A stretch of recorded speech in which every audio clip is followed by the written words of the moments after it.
stood under the crystal chandeliers of the Summerlin Country Club, watching my father hold court. It was my sister Stephanie's 4th engagement party. 150 guests mingled around towering ice sculptures, weeping into silver basins.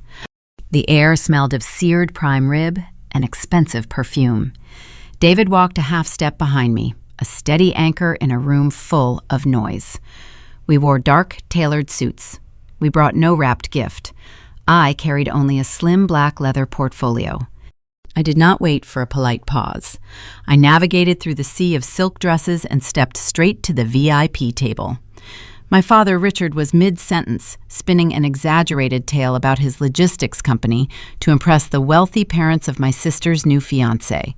I placed the portfolio directly onto his porcelain dinner plate. The heavy thud of the leather against the china cut his story short. His polite smile froze into a rigid line. I opened the folder, revealing a color-coded spreadsheet and a set of banking receipts. I brought my contribution for the wedding, I said, keeping my voice level enough to carry over the chatter. It is a ledger, Dad. When do I get my $113,400 back? The string quartet seemed to fade. A waiter, lingering just behind Richard's chair, fumbled his tray. A crystal champagne flute tipped, hit the polished hardwood floor, and shattered.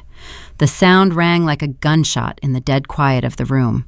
The color drained from my father's face. His jaw worked, but no sound came out as his eyes locked onto his own forged signature printed on the top page.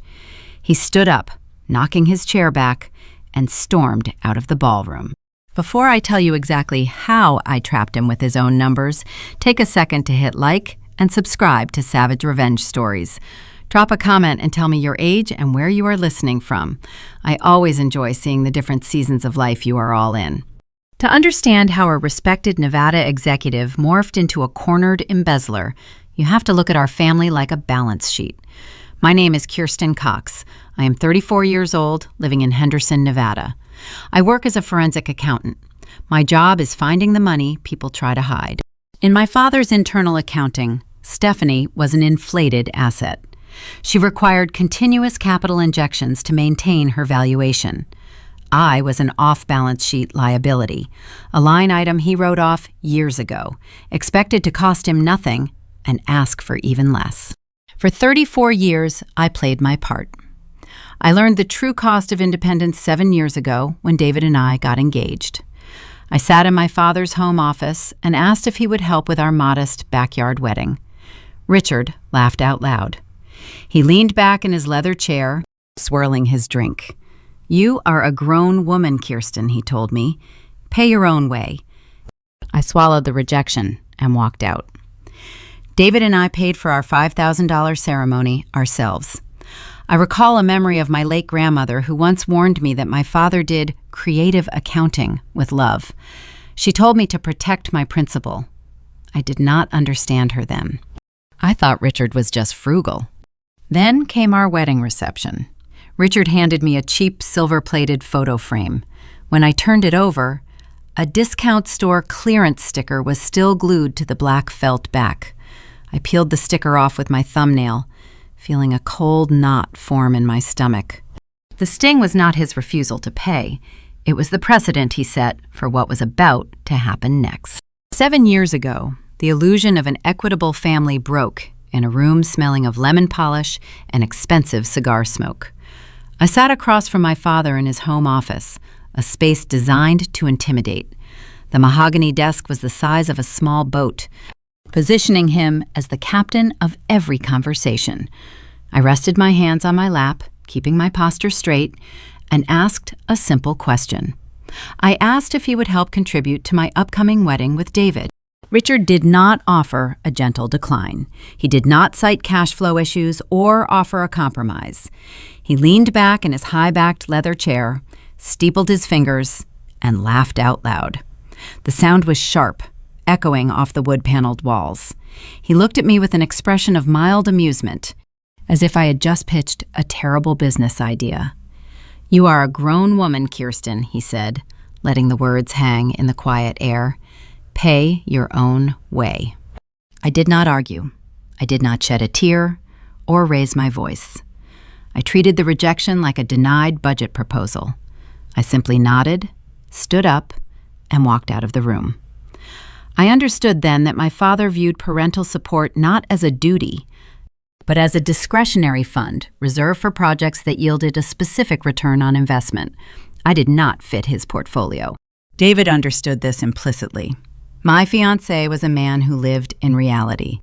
He ran an honest, mid-sized landscaping business in Henderson. His hands were rough, lined with calluses from hauling flagstone and repairing irrigation lines. He knew the cost of $1 because he traded his own sweat for it. When I told him about the conversation in the mahogany office, David just pulled me close, kissed my forehead, and said we would build our own day. We did not need venture capital to say our vows. We planned a backyard ceremony with a strict budget of $5,000. Every expense was calculated, tracked, and justified. I bought a simple ivory dress from a boutique clearance rack. We rented wooden folding chairs and strung warm cafe lights through the branches of the old oak trees in David's yard. His crew helped us set up a makeshift wooden altar. We bought bulk wine and catered the dinner with a local barbecue truck. It was honest. It was ours. As I arranged the centerpieces the night before the wedding, I found myself thinking of my late grandmother. She was a shrewd woman who saw through the polished veneer of her son. I recalled sitting on her floral sofa years prior, drinking weak tea while she imparted a piece of quiet wisdom. "Your father does creative accounting with love," she had warned me, her frail hand resting on mine. "Protect your principal."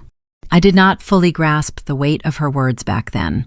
I thought she meant Richard was simply frugal or stingy with his affection. I did not realize she was describing a systemic emotional fraud. She understood that in the Cox household, love was dispensed as a loan, with punishing interest rates. By choosing David, a man who worked with dirt rather than corporate spreadsheets, and by building an independent life, I had opted out of my father's financial control. The Nevada summer heat broke into a gentle breeze on the evening of our wedding. I walked down the grass aisle toward David, feeling a profound sense of equity. We owed nothing to anyone. When I reached the altar, I scanned the rows of folding chairs. Richard sat near the back. He wore a tailored charcoal suit that cost more than our entire catering budget. He sat with his arms crossed, checking his expensive watch, looking less like the father of the bride and more like a reluctant auditor inspecting a low-yield subsidiary. The true nature of my standing in the family crystallized during the reception. We set up a modest folding table for cards and gifts near the beverage station. Late in the evening, after the guests had departed and David was helping his crew break down the chairs, I sat at the table to organize the envelopes. There was a heavy, square box wrapped in glossy silver paper with my father's signature slashed across the tag. I untied the ribbon and opened the cardboard lid. Inside sat a silver-plated photo frame.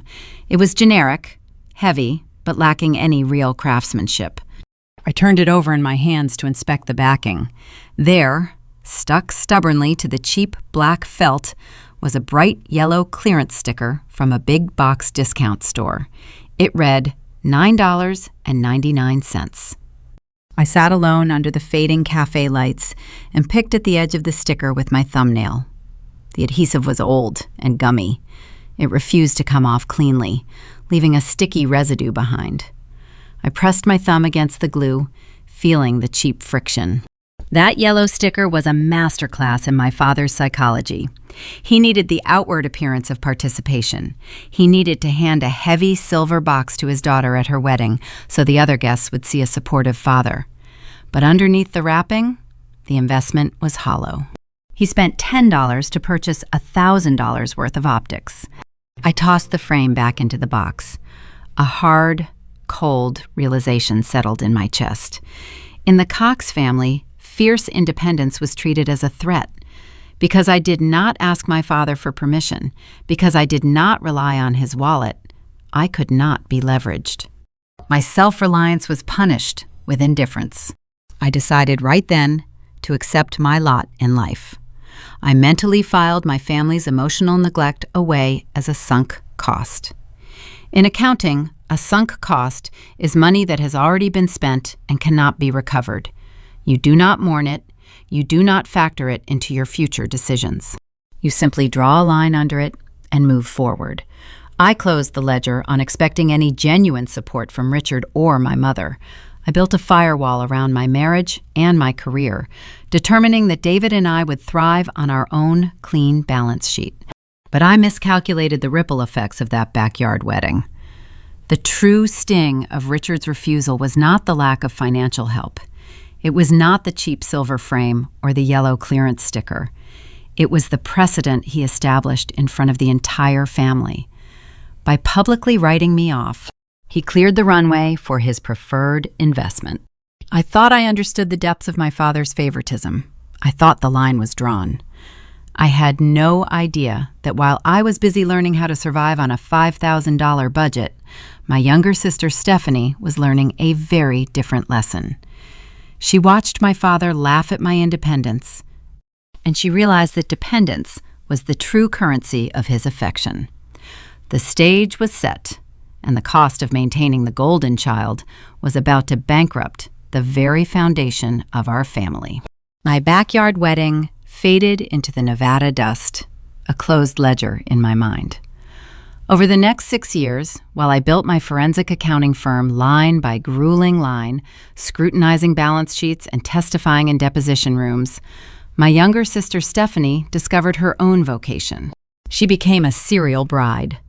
For Stephanie, a marriage was never a lifelong contract. It was a seasonal rebrand. Just 14 months after David and I exchanged vows under our rented cafe lights, Stephanie announced her inaugural engagement. The chosen venue was a luxury lakeside resort in Lake Tahoe. The price tag was $90,000. I stood near the back of a manicured lawn, the crisp alpine air mingling with the heavy scent of thousands of imported white roses. I watched swans drift past a floral archway that cost more than my entire wedding. Richard walked her down the aisle, his chest puffed out, beaming with the pride of a CEO unveiling a flagship product. He wrote the checks without hesitation. I viewed it as a staggering misallocation of capital, but I kept my mouth shut. Husband number one, a junior marketing executive named Bradley, lasted roughly 18 months. Stephanie soon decided he lacked ambition and filed for divorce.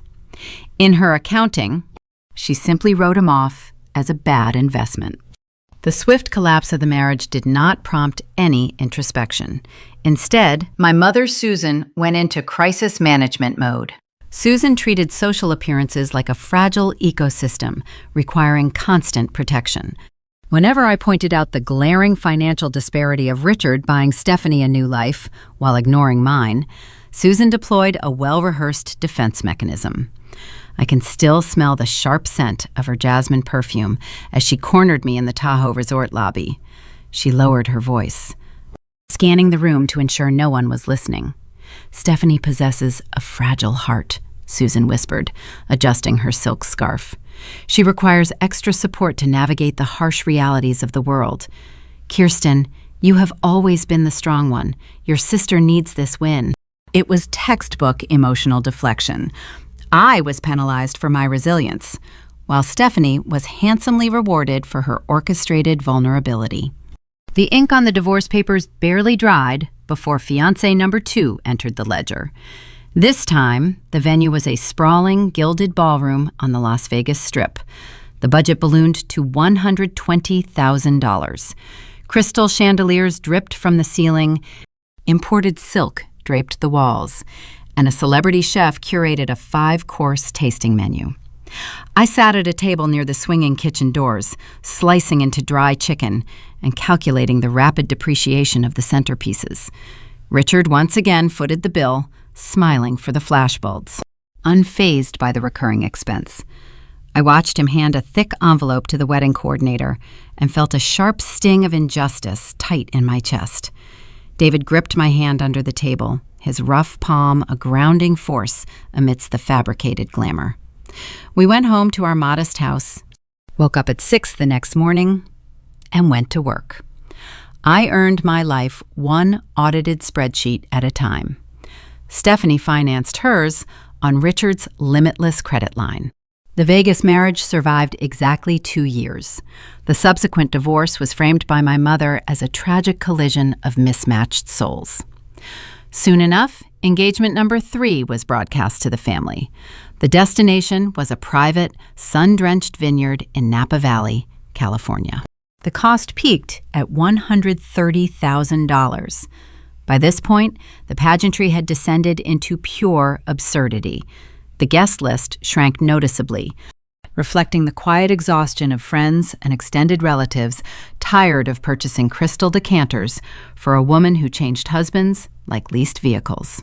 I sat in the third row of wooden vineyard chairs, shielding my eyes from the glaring California sun. The rolling green hills stretched out behind the altar, lush and vibrant. Stephanie stood opposite groom number 3, a man named Colin, holding a wireless microphone. She unrolled a piece of textured parchment paper and began to read her handwritten vows. I listened to the dramatic cadence of her voice, the carefully timed pauses, the poetic declarations of finding her singular, eternal soulmate. She called him her anchor in the storm, her true north. A cold realization washed over me, freezing the blood in my veins. I had heard these exact phrases before. I closed my eyes, tuning out the soft acoustic guitar playing in the background, and mentally retrieved the audio file from Lake Tahoe. It was a verbatim recital. She had literally recycled her vows from wedding number 1, effortlessly swapping out the name Bradley for Colin. It was the emotional equivalent of copying and pasting a corporate press release. The manufactured sentiment was so transparent, so fundamentally hollow, it bordered on insulting. I opened my eyes and looked at Richard in the front row. He was dabbing his eyes with a monogrammed linen handkerchief, utterly captivated by the recycled performance. He had just funded a rerun. I tallied the expenditures in my head while the crowd politely applauded the kiss. Tahoe was $90. Vegas was $120. Napa was $130. $340,000. $250,000 incinerated to sustain my sister's insatiable need to play dress-up. Richard banked her entitlement, reinforcing a dangerous delusion that the world existed solely to cater to her shifting whims. The Napa marriage imploded in record time. Just 11 months later, Colin packed his bags and vacated her luxury apartment. I assumed we would finally experience a period of financial and emotional quiet. I assumed Richard's wallet, or at least his patience, had reached a hard limit. I was wrong. The illusion of peace shattered on a mundane Tuesday afternoon. I was sitting at my desk, the hum of the office air conditioner masking the silence of my spreadsheet analysis. The caller ID flashed Stephanie's name. I answered the phone, bracing for another familiar tale of victimhood. Instead, her voice buzzed with an arrogant, frenetic energy. She did not ask how I was doing. She did not inquire about David's landscaping business. She launched straight into a breathless announcement. She was engaged for the 4th time. The new target was Trent, a commercial real estate developer from a prominent old money family. The purpose of her call was not to share joy. It was to issue a directive. She explained that Trent's family possessed high standards and required a spectacular introduction to our side of the aisle. According to her, Richard's liquid cash was tied up in logistics assets. Therefore, our parents had held a closed-door meeting and reached a unanimous decision. To rectify my historical emotional distance and to demonstrate proper familial solidarity, David and I were expected to step up. We were instructed to host her engagement party, not just host it, but fully cater a luxury event for 150 people at our home. She even suggested David clear his landscaping trucks off the street so the neighborhood would look more presentable. She was not asking for a sisterly favor. She was demanding tribute. I held the phone against my ear and listened to my sister dictate the terms of her 4th engagement party. Stephanie spoke with the frantic, unyielding pace of a woman who had never been told no. She rattled off a list of requirements for my home. She wanted the living room furniture placed in storage to create a dance floor. She requested David move his landscaping equipment out of our own driveway so Trent's relatives could park their luxury sedans without scuffing their tires. She suggested I hire a professional lighting crew because my dining room fixtures were, in her words, too pedestrian for high society. I let her finish. I listened to her breathe on the other end of the line, waiting for my submission. I took a slow breath, feeling the smooth plastic of the phone case against my palm. I offered her a single, flat syllable. No. I did not justify my refusal. I did not apologize. I ended the call and placed the device face down on the kitchen counter. The retaliation arrived less than 2 hours later, the screen illuminated with Richard's name. I let the call ring out, preferring to deal with his anger in an asynchronous format. A voicemail notification appeared. David was standing by the sink, washing the soil from his hands after a long day of installing irrigation lines. I tapped the speaker icon. Richard's voice filled the kitchen, heavy and slurred with the distinct resonance of evening scotch. He did not ask for my perspective. He launched straight into character assassination. He called me a bitter, jealous sister. He accused me of harboring deep resentment because my own wedding lacked the sophistication of Stephanie's events. He dictated that I was punishing the family for my own social inadequacies. The audio file ended with a sharp click. David turned off the faucet, dried his hands on a towel, and looked at me with quiet disgust. He did not need to speak. We both understood that a boundary had been crossed, moving from casual neglect into active hostility. I decided in that quiet kitchen that the relationship was officially over. I was ready to sever the cord and walk away. However, you cannot simply walk away from a complex familial structure without ensuring your financial anchors are securely detached. Cutting ties requires a clean severing of all shared liabilities. Tax season was rapidly approaching, providing the perfect excuse to perform a comprehensive audit of my own standing. I retreated to my home office, a sterile room dominated by 3 large monitors and the steady hum of a high-performance desktop tower. This was my sanctuary. In this room, emotions held no currency, only data mattered. I poured a cup of black coffee, sat in my ergonomic chair, and began the routine process of checking my credit and asset profiles. I ran soft pulls on the major reporting bureaus. I checked the national banking databases, scanning for any lingering joint accounts or forgotten lines of credit tied to my childhood home. The screens illuminated my face with a pale blue glow as I scrolled through rows of mundane data. My mortgage was current, my student loans were paid in full. David's business credit lines were healthy and isolated. Everything appeared flawlessly sterile. I was about to close the final window when an anomaly caught my eye on a secondary asset tracking platform. It was an old routing number, flagged under a closed status. I leaned closer to the monitor, my eyes scanning the truncated account details. It was listed as a custodial trust. Memory flooded the sterile workspace. My late grandmother, Clara, had established a generational trust in my name when I was a teenager. It was a modest principal sum designed to mature slowly, intended to function as a safety net for my first home purchase or the launch of a business. It was quiet money, tucked away and forgotten in the chaotic shuffle of adult life. I had always assumed the funds were sitting dormant, waiting for me to claim them upon my 35th birthday. I clicked the routing number, directing the software to retrieve the historical statements from the archived banking server. A digital loading wheel spun on the screen. The seconds dragged, thick with sudden anticipation. The document populated on the center monitor. I bypassed the header and scrolled straight to the final transaction ledger. There, resting at the bottom of the page, was a cold, digital 0. The account had been entirely drained and officially closed 3 years prior. My chest tightened. I moved my cursor back up the page, tracing the line items. For years, the account showed nothing but steady, incremental compound interest. Then, a single, substantial withdrawal erased the entire balance in one motion. The funds were not transferred into any account bearing my name.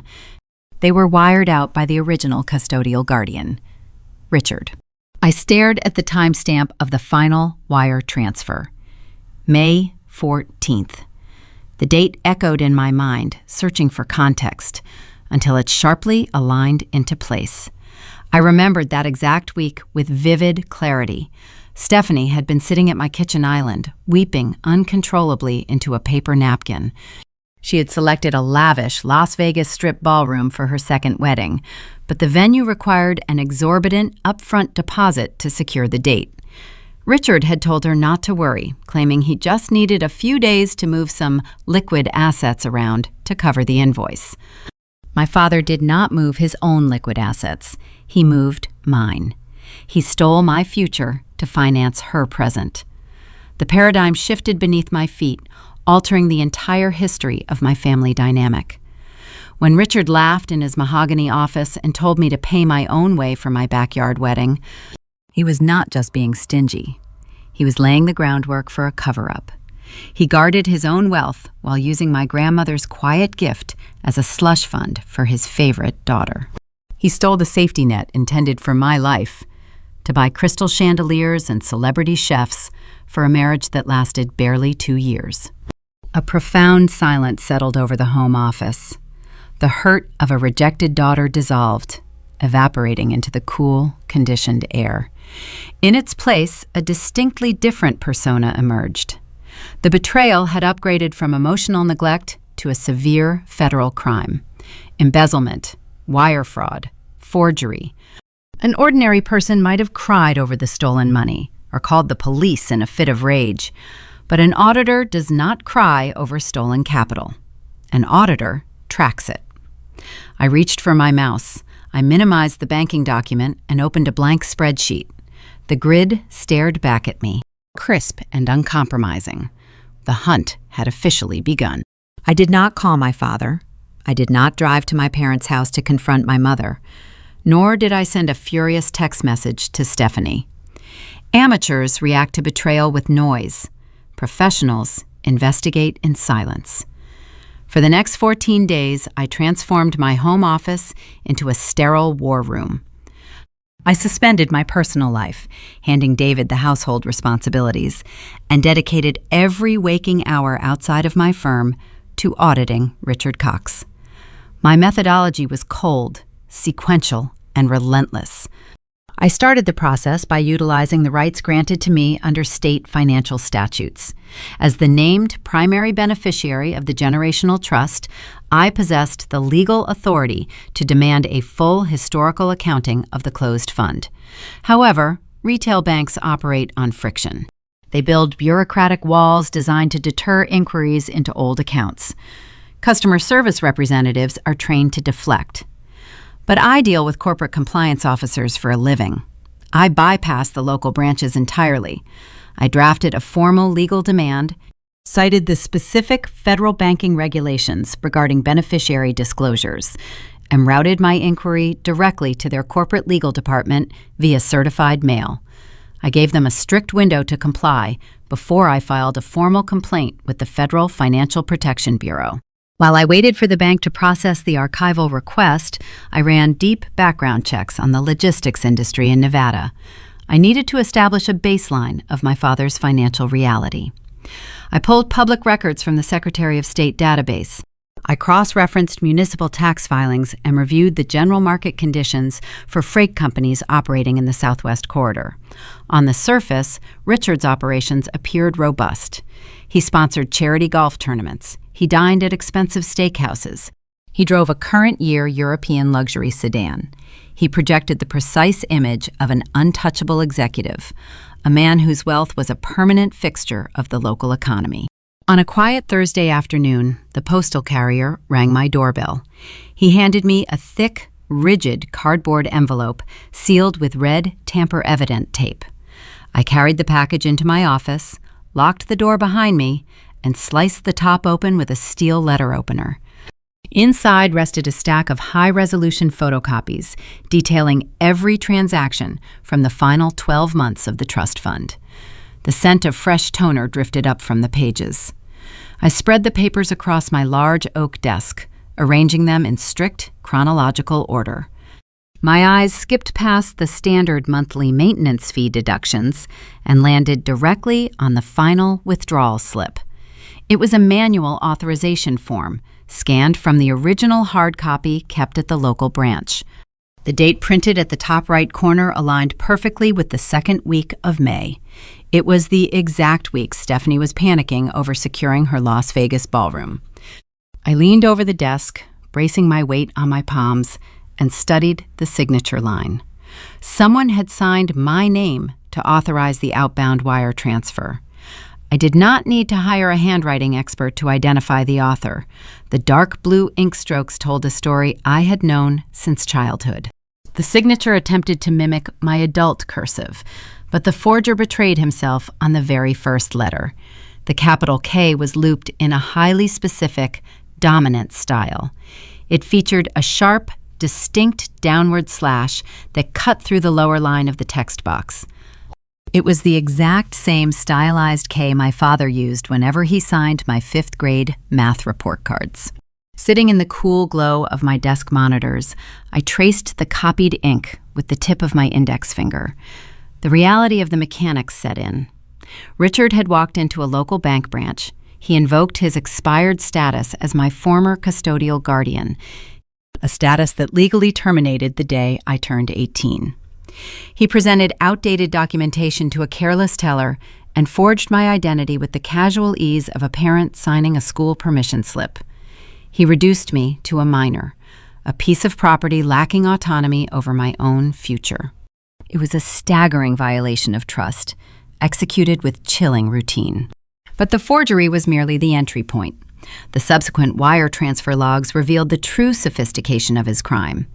Richard did not wire the stolen $113,400 directly to the Vegas venue.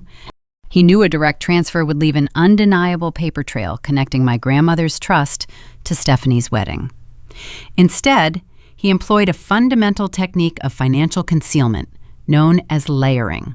The bank routing log showed the funds departing my trust and landing in a commercial shell account registered to a subsidiary holding company under his logistics umbrella. From there, the money sat dormant for 3 days, blending with legitimate corporate revenue generated by his freight contracts. On the 4th day, a certified check was issued from that corporate operating account directly to the hospitality group managing the Vegas ballroom. He washed the stolen cash through his legitimate business to disguise its origin. By the time the money reached the venue, it simply looked like a generic corporate expense, perhaps a corporate retreat or a client entertainment write-off. I opened a fresh, encrypted folder on my desktop and began compiling the evidence.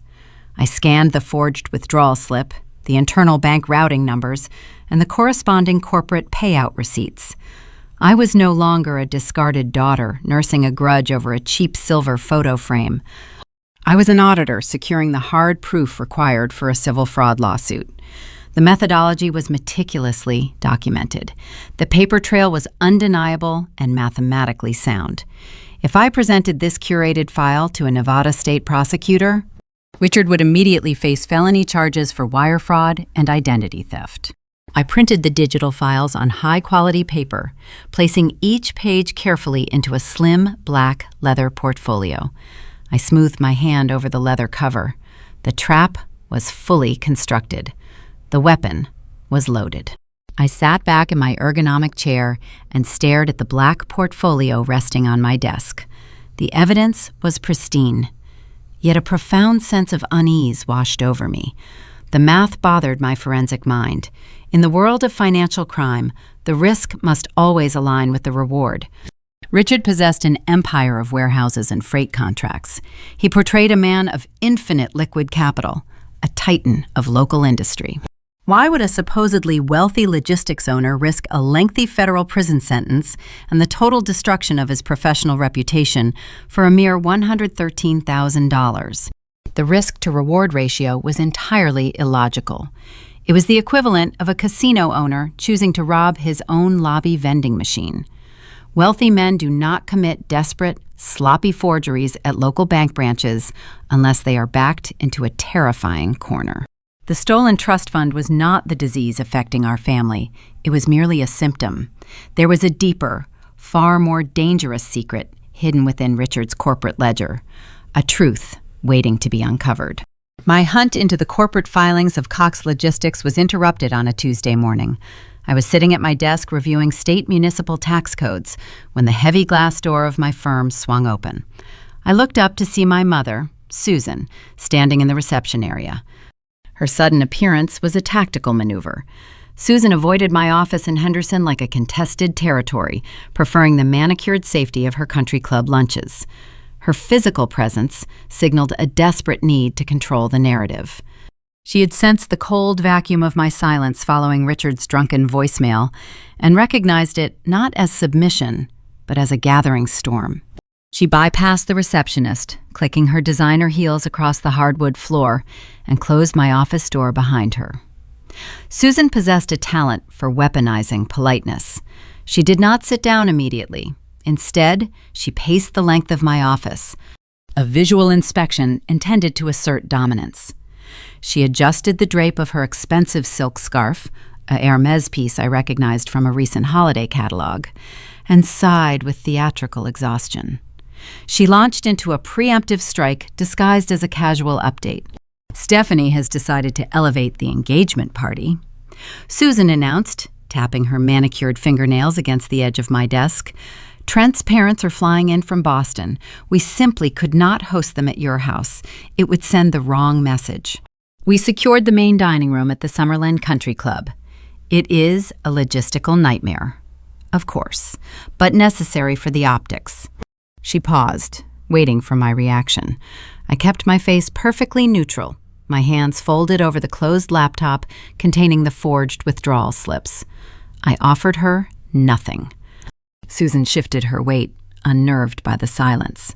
Therefore, you and David are expected to attend, she continued, her tone sharpening from a suggestion into a command. Your recent hostility is counterproductive, Kirsten. You need to put aside these petty resentments. We must present a unified front for Trent's family. We cannot afford any social embarrassments. I watched her adjust the silk scarf again, a nervous tic disguised as elegance. You want me to attend a country club party to celebrate Stephanie's 4th engagement, I said, my voice steady, stripped of all emotion. You want me to smile and perform for Trent's family after Dad called me a bitter, jealous sister. Oh, please, Susan waved her hand dismissively. Your father was under immense pressure when he left that voicemail. You know how stressful these events are for him. He is carrying the financial weight of this entire family. You should be more understanding of his burdens instead of picking fights over ancient history. She leaned closer, lowering her voice to a conspiratorial whisper, attempting to draw me into her distorted reality. You have to understand, Kirsten. The choices your father makes, the sacrifices he endures, they are all designed to protect us. Even that old trust fund of yours. She sighed heavily, shaking her head. It was unfortunate, but that money went to a good cause. It literally saved the family. You have to see the bigger picture. The air in my office grew suddenly thin. The hum of the air conditioner faded into a distant white noise.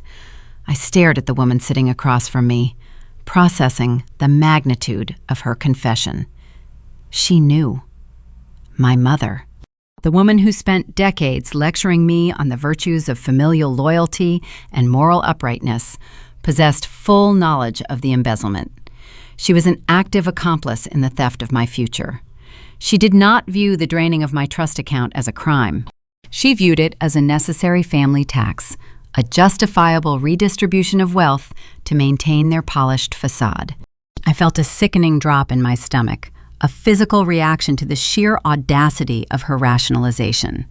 She sat there, complaining about the rising cost of country club caviar and the logistical headaches of managing the Summerlin catering staff, completely oblivious to the fact that she had just confessed to a federal felony in front of a licensed auditor.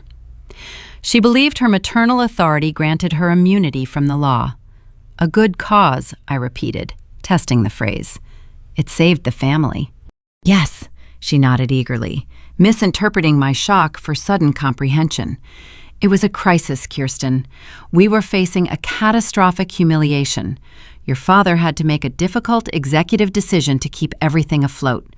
We all have to make sacrifices. I did not press her for details. Interrogating a hostile witness too early only alerts them to the investigation. I simply nodded, allowed a brief, non-committal smile to touch my lips, and told her I would consider attending the party. Relieved by her perceived victory, Susan stood up, smoothed her tailored slacks, and departed my office, confident she had successfully managed the rogue variable. As soon as the glass door clicked shut, I opened my laptop. My heart hammered against my ribs, driven by a sudden, terrifying new theory. It saved the family. The phrase echoed in my mind. For a brief, dizzying moment, a wave of misplaced guilt threatened to compromise my objectivity. I briefly wondered if Richard was hiding a secret medical crisis. Perhaps he was drowning in catastrophic healthcare debts. Or perhaps someone was actively extorting him. If the logistics company was facing a ruinous lawsuit or a hostile takeover, perhaps the stolen trust fund was a desperate, illegal maneuver to stave off absolute bankruptcy. I needed facts. I opened the digital folder containing the banking logs. I highlighted the date of the final wire transfer, May 14th. I cross-referenced that specific date with the municipal court records, searching for civil judgments, tax liens, or pending litigation against Cox Logistics during that fiscal quarter. The search returned 0 results. The company was bleeding cash. But there was no sudden, catastrophic legal crisis threatening to sink the ship on that specific Tuesday in May. I shifted my focus away from the corporate filings and pulled up a different kind of database. I logged into my personal email archive and searched for Stephanie's name, filtering the results to that specific year. I scrolled through the mundane chatter, the digital detritus of our strained relationship, until I found a heavily forwarded email chain dated May 12th. It was an urgent, frantic update from Stephanie to her bridal party. The subject line read in all capital letters, "Emergency venue change." The body of the email detailed a catastrophic scheduling conflict with her original, modest venue. She had panicked and upgraded to the Las Vegas Strip ballroom. However, the new luxury venue required a non-refundable 6-figure deposit within 48 hours to secure the peak season date. She ended the email with a crying emoji, stating that her perfect day was ruined unless Dad could pull off a miracle. I stared at the screen, the pieces snapping together with audible force. The timeline was irrefutable. May 12th, Stephanie demands a 6-figure deposit to secure a ballroom. May 14th, Richard walks into a local bank branch, forges my signature, and drains $113,000 from my trust account. The good cause Susan defended with such moral conviction was not a secret medical debt. It was not an extortion plot or a corporate rescue mission. The catastrophic humiliation that threatened to destroy our family was simply Stephanie losing her preferred wedding venue. My parents viewed a delayed wedding as a crisis severe enough to justify felony forgery. The red herring evaporated, leaving behind a cold, hard truth. Richard was not a desperate man trying to save a sinking ship. He was an enabler, funding a delusion, and he was willing to cannibalize my future to do it. The risk-to-reward ratio, which had bothered my forensic mind just an hour prior, suddenly made a sick kind of sense. He did not risk federal prison for a mere $100,000. He risked it because maintaining the illusion of infinite wealth was the only currency he possessed. But the corporate deficit still lingered in the back of my mind. The logistics company was operating at a massive loss.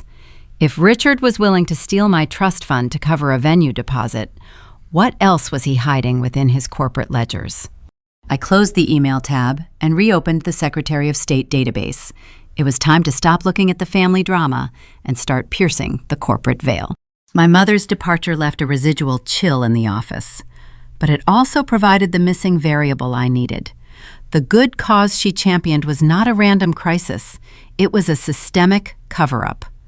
I locked my office door, brewed a fresh pot of espresso, and prepared for a prolonged forensic dive. I was no longer simply tracking a stolen trust fund. I was auditing an empire. Richard's business, Cox Logistics, had always been the unquestioned pillar of our family's identity. Growing up, the company logo, a sleek silver semi-truck, was stamped on everything from our golf shirts to the holiday cards. Richard sold the image of a self-made titan dominating the southwestern freight corridors. He was a man who supposedly possessed such immense liquid capital that funding 3 six-figure weddings was a mere rounding error. I logged into the state's secure business portal, bypassing the marketing materials and focusing entirely on the raw data. I pulled the annual LLC filings, the Uniform Commercial Code financing statements, and the public vendor liens for the past decade.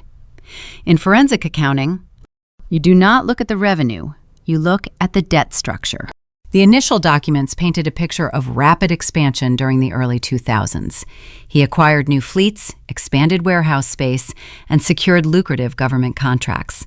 But as I traced the filings into the current decade, a stark shift emerged. The freight industry had contracted, fuel prices had surged, and major competitors had undercut his margins. The twist hit me with the force of a physical blow. Cox Logistics was not a thriving empire. It was a hollow shell operating at a catastrophic deficit. For the last 5 years, Richard had been borrowing against his own depreciating assets to make payroll. He was heavily leveraged, drowning in high-interest corporate loans and staggering vendor debt. He was not a wealthy man. He was a man performing wealth on credit. I stared at the glowing monitors, my pulse drumming a steady rhythm in my ears. If the company was hemorrhaging cash, how could he possibly justify writing checks for luxury weddings in Tahoe, Vegas, and Napa? The math was impossible unless he was engaging in a highly specific form of financial manipulation. I broadened my search, utilizing specialized software to cross-reference his corporate tax filings with the dates of Stephanie's weddings. I was looking for commingled funds instances where personal expenses were illegally disguised as corporate operational costs. This practice, often referred to as piercing the corporate veil, is a severe violation of tax law and corporate governance. The pattern revealed itself within the first hour of cross-referencing. I found a highlighted line item on his corporate tax return for the fiscal year of Stephanie's third marriage. The entry was categorized under Client Entertainment and Relationship Management. The declared amount was $42,000. I pulled up my mental ledger of the Napa Valley event. $42,000 was the exact, down-to-the-penny cost of the celebrity florist Stephanie had hired to construct her imported orchid archway. I dug deeper, uncovering dozens of similar anomalies. A corporate retreat write-off perfectly matched the cost of the Tahoe resort venue. A logistics consulting fee mirrored the invoice for the celebrity chef in Las Vegas. Richard was not just indulging a spoiled daughter. He was using her extravagant weddings as a mechanism to illegally funnel corporate cash into personal family assets. He was essentially treating Cox Logistics as a personal ATM, draining the company of its remaining capital to maintain his social standing, while simultaneously hiding that cash from his desperate creditors by disguising the transactions as legitimate business expenses. But a money laundering scheme of that magnitude requires constant liquidity, and eventually, the corporate well runs dry. That is exactly what happened during the frantic week of the Las Vegas venue booking. The company accounts were likely overdrawn. His creditors were circling. He could not pull the deposit from the logistics firm without triggering an immediate audit from his lenders. He needed clean, untraceable cash, and he needed it instantly. That was when he remembered the quiet, dormant trust fund sitting under my name, my grandmother's gift. My stolen $113,000 was not just a wedding deposit. It was the emergency life raft that kept his Ponzi scheme of appearances afloat and kept him out of a federal penitentiary. I leaned back in my chair, the magnitude of the betrayal settling heavy in my chest. The golden child was not just favored, she was his unwitting money-laundering mule. Stephanie's relentless entitlement provided the perfect, glamorous cover for Richard's corporate embezzlement. They fed off each other in a toxic symbiosis of greed and denial. I had the entire picture. The narrative was complete, supported by irrefutable, hard evidence. I clicked the print icon on my monitor. The laser printer whirred to life, spitting out page after page of cross-referenced tax filings, forged withdrawal slips, and matched invoices. I gathered the warm pages, aligning their edges with precise, deliberate taps against the mahogany desk. I slid the comprehensive audit trail into a slim black leather portfolio. The silence of my home office was absolute. I had dismantled my father's entire life's work with nothing but public records and basic arithmetic. I was prepared to execute the legal strategy, ready to initiate the final phase of my retaliation. Just as I snapped the leather portfolio shut, a sharp, urgent sound broke the silence. The chime of my front doorbell echoed down the hallway. I checked the time. It was mid-afternoon on a Wednesday. David was on a landscaping site, and I was not expecting any deliveries. I stood up, smoothed the front of my blouse, and walked down the hallway toward the foyer. I glanced through the frosted glass panel beside the heavy oak door. A familiar, sleek, silver sedan was parked haphazardly in my driveway, entirely blocking the path to the street. A figure was pacing impatiently on my front porch. It was Stephanie. She did not look like a woman preparing for a joyous engagement party. Her posture was rigid, her movements erratic. She was clutching a large, expensive designer handbag tightly against her side. I unlocked the deadbolt and pulled the door open, keeping my expression guarded. The arrival of the golden child, unannounced and visibly agitated, meant the fabricated piece of the Cox family was about to face its first real test. I unlocked the deadbolt and pulled the heavy oak door open. The Nevada heat instantly pushed into the foyer, carrying the dry scent of baked asphalt and sagebrush. Stephanie stood on my porch, shifting her weight from one strappy sandal to the other. She gripped a quilted leather handbag tight against her ribs. Her posture lacked the usual practiced grace she displayed for country club photographers. She looked frantic, operating on a raw, unrefined current of panic. I kept the glass storm door shut between us for a long moment, studying her. In the world of finance, market indicators tell you when a crash is imminent. Stephanie was a walking sequence of red flags. Her breathing was shallow. Her eyes darted around my modest front yard, refusing to make direct eye contact. She did not offer a greeting. She did not ask if I had a moment to spare. "Open the door, Kirsten," she demanded, her voice tight and high-pitched. I pushed the glass open a few inches, leaving my hand firmly on the brass handle. "What do you need, Stephanie?" She sighed, an exaggerated puff of air meant to signal her immense exhaustion.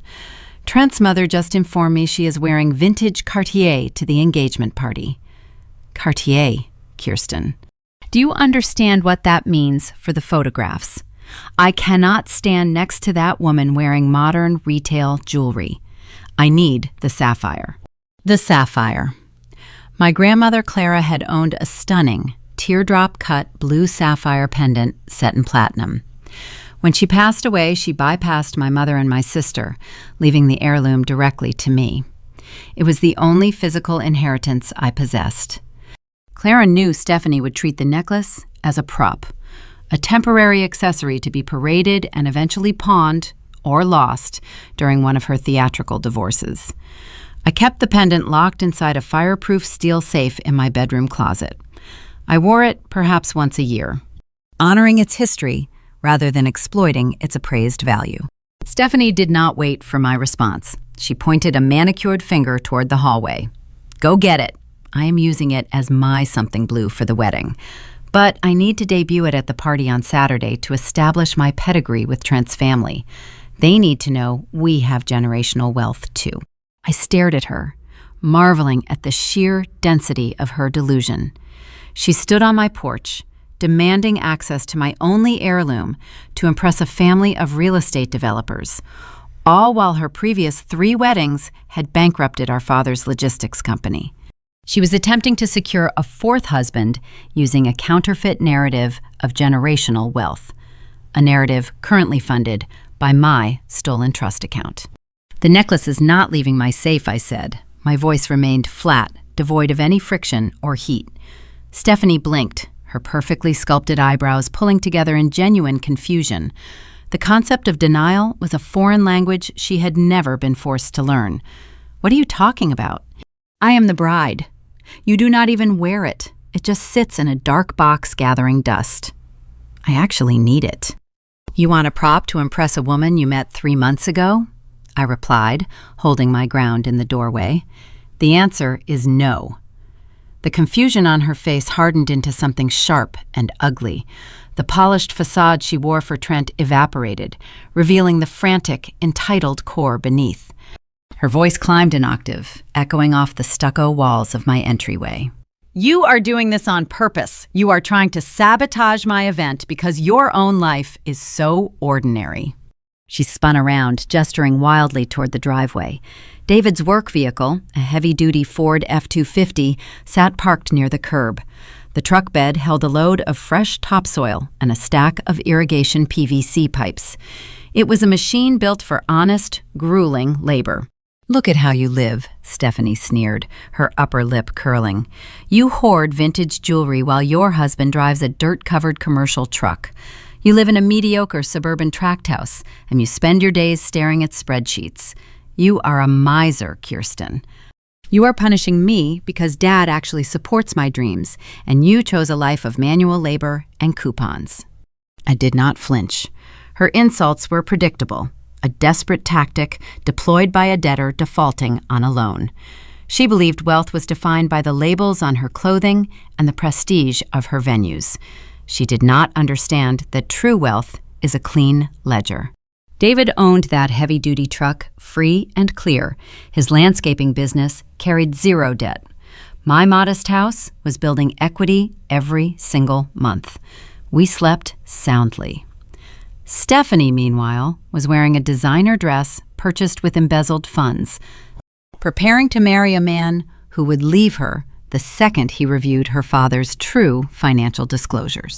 Stephanie stepped closer, invading my personal space.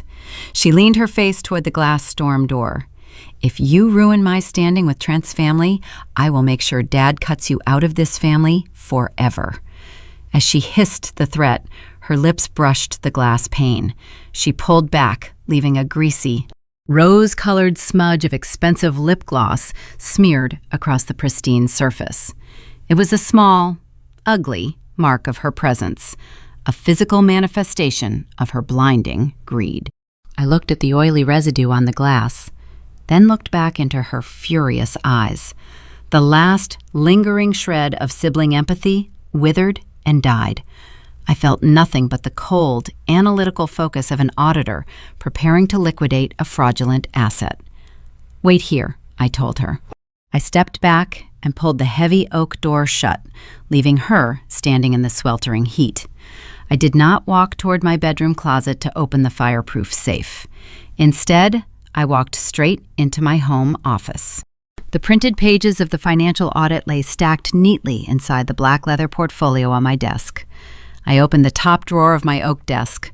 Resting inside a velvet-lined tray was a heavy, tungsten-barreled executive pen. David had gifted it to me when I passed my forensic accounting certification exams. It was a serious tool, designed for signing binding contracts and closing complex negotiations. I picked up the tungsten pen, feeling its solid, balanced weight in my palm. I walked back down the hallway, opened the front door, and stepped onto the porch. Stephanie held her hand out, her lips curved into a smug, victorious smile. She assumed my compliance was guaranteed. She assumed the natural order of the Cox family had been restored. I did not hand her a jewelry box. I placed the heavy metal pen directly into her outstretched palm. She stared down at the brushed steel barrel, her smile faltering. "What is this?" I asked for the sapphire. "Keep it," I said, maintaining eye contact. My voice was quiet, carrying the weight of a finalized verdict. You are going to need a good pen soon. She looked from the pen to my face, searching for a punchline that did not exist. I stepped back inside, pulled the door shut, and slid the deadbolt into place with a definitive metallic click. Through the frosted side window, I watched her stand frozen on the concrete for several long seconds. Finally, she turned, marched back to her silver sedan, and sped away, the tires squealing against the asphalt. I retrieved a microfiber cloth from the kitchen and wiped the greasy smudge of lip gloss off my storm door. The glass was clean again. My house was secure. The black leather portfolio sat on my desk, a loaded weapon, waiting for Saturday night. But financial predators rarely wait for you to strike first. Richard had his own network, and my inquiries at the corporate bank had tripped an invisible wire. The confrontation was about to leave the porch and move into the public arena. My encounter with Stephanie on the front porch confirmed my timeline was accelerating faster than anticipated. Financial predators possess a sharp instinct for exposure. When you request archival documents from a corporate banking entity, you inevitably leave a digital footprint. I expected some level of resistance from the institution, but I underestimated the depth of my father's local network. Retail banking in Nevada is not always a sterile fortress of privacy. It is often a web of handshakes, favors, and country club alliances. The branch manager who processed my archival request was likely a man who shared a tea time with Richard Cox. When my formal inquiry regarding the closed trust account landed on his desk, he prioritized his golf buddy over federal privacy regulations and made a quiet, undocumented phone call. I discovered this breach on a Thursday morning, just 2 days before the scheduled engagement party. I maintained a strict routine during the work week to keep my mind sharp. Every morning at 7:15, I stopped at a small independent cafe situated 2 blocks from my accounting firm. It was a quiet place, smelling of roasted beans and burnt sugar. A sanctuary where I mentally outlined my daily audits before stepping into the office. I sat at my usual corner table by the window, reviewing a client ledger on my tablet, nursing a dark roast coffee. A shadow fell across the screen, blocking the morning desert sun. I looked up. Richard stood over my table. He did not look like the confident logistics titan who held court at charity galas. His charcoal suit lacked its usual crisp press, wrinkling slightly at the elbows. The knot of his silk tie sat askew against his collar. To the untrained eye, he still projected the aura of a successful executive dropping by for a casual morning visit. But through a forensic lens, the cracks were glaring. His jaw carried the tight, rigid tension of a man running out of oxygen. He smelled of expensive cologne mixed with the faint, sour scent of stale sweat. He pulled out the metal chair across from me and sat down without asking permission. He did not order a drink from the barista. He did not offer a paternal greeting or ask how my morning was going. He leaned forward, resting his forearms heavy on the glass tabletop. "I hear you have been asking questions at the bank," he said. His voice was pitched low, a forced whisper that required me to lean in to hear him over the hiss of the cafe espresso machine. I kept my hands resting flat on the table, maintaining a relaxed posture. "I am conducting a routine asset review for tax purposes," I replied, keeping my tone entirely neutral. "Let us skip the pleasantries," Richard snapped. His polished facade dropped instantly, revealing the cold, calculating operator underneath. He knew I possessed the withdrawal slips. He knew I recognized the forged signature on the bottom line. An ordinary parent caught stealing from their child might crumble under the weight of the guilt. They might offer a tearful apology, beg for forgiveness, or attempt to explain their desperate circumstances. Richard did none of those things. He went on the offensive. He reached into his jacket pocket, pulled out a thick linen envelope, and tossed it onto the glass table. It slid to a stop inches from my coffee cup. I did not touch it. I simply stared at the blank white paper. "You think you are smart because you can read a balance sheet," he sneered, leaning closer until I could feel the heat of his breath. "But you do not understand how the real world operates. You are playing a dangerous game over old family money. It is not old family money, I countered, keeping my voice steady and measured. It was a custodial trust holding $113,400. You drained it 3 years ago to pay for the deposit on Stephanie's second wedding venue. Richard did not flinch at the precise dollar amount. He did not deny the accusation. Instead, he tapped a rigid finger against the linen envelope resting between us. Inside that envelope is a list of commercial property developers across the Henderson and Las Vegas Valley, he said. These are men I have played golf with for 2 decades. Men who sit on municipal zoning boards, control local commerce, and dictate the lucrative commercial landscaping contracts for this entire city. He paused, letting the heavy implication hang in the air between us. David runs a solid little operation, Richard continued, his voice dripping with condescension. But his entire business relies on those commercial accounts. He needs those contracts to make his equipment payments and keep his crew employed. It would be a terrible shame if my associates suddenly decided his bids were too high or his company was too unreliable to hire. It takes a decade to build a solid reputation in this town. Kirsten. It takes one phone call from me to destroy it. A cold shock washed through my veins, chilling the blood in my chest. He was no longer just a thief who stole from his own daughter. He was transitioning into active extortion. David spent 10 years building his landscaping firm from a single used lawnmower into a reliable fleet of commercial trucks. He earned his municipal contracts through grueling labor in the desert sun, laying irrigation lines while Richard sat in air-conditioned boardrooms. Now, to protect the fabricated wealth funding Stephanie's endless pageantry, my father was willing to obliterate my husband's honest livelihood. He was threatening to bankrupt the man I loved to cover up his own felony forgery. I studied him carefully across the table.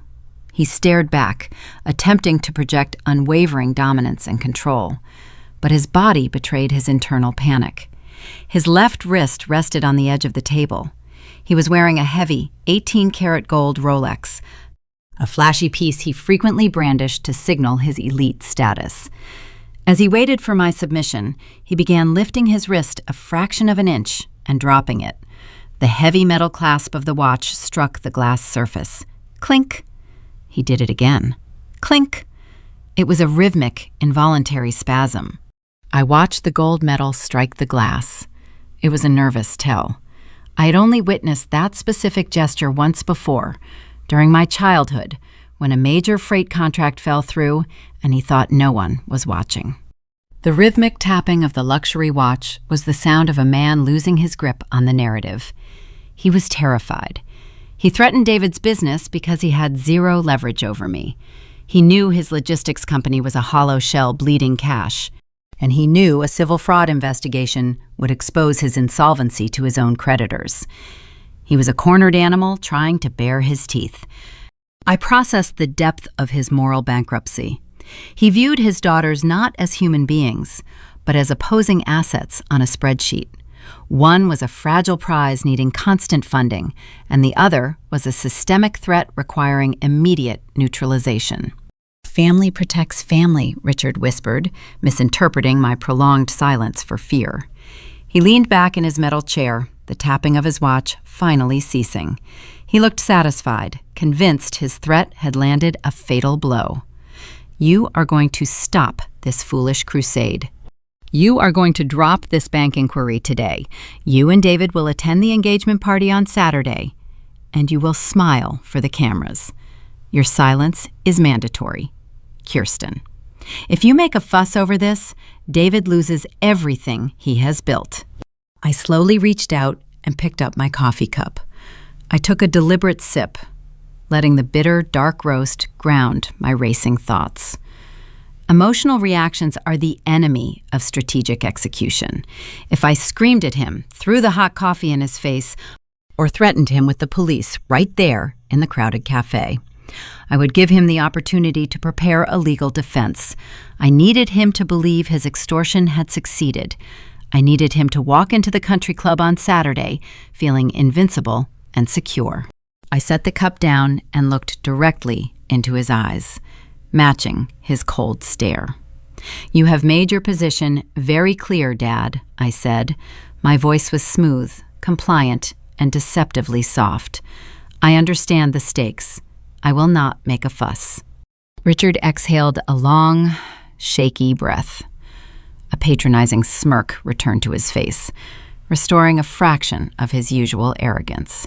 He stood up, adjusted the knot of his silk tie, and left the linen envelope sitting on the table. He turned and walked out of the coffee shop, a man convinced he had just secured his salvation through intimidation. I sat alone by the window, watching his silver sedan pull out of the parking lot and merge into the morning traffic.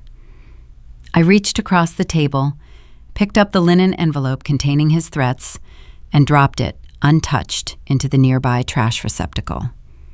He demanded my silence, and I planned to give him exactly that.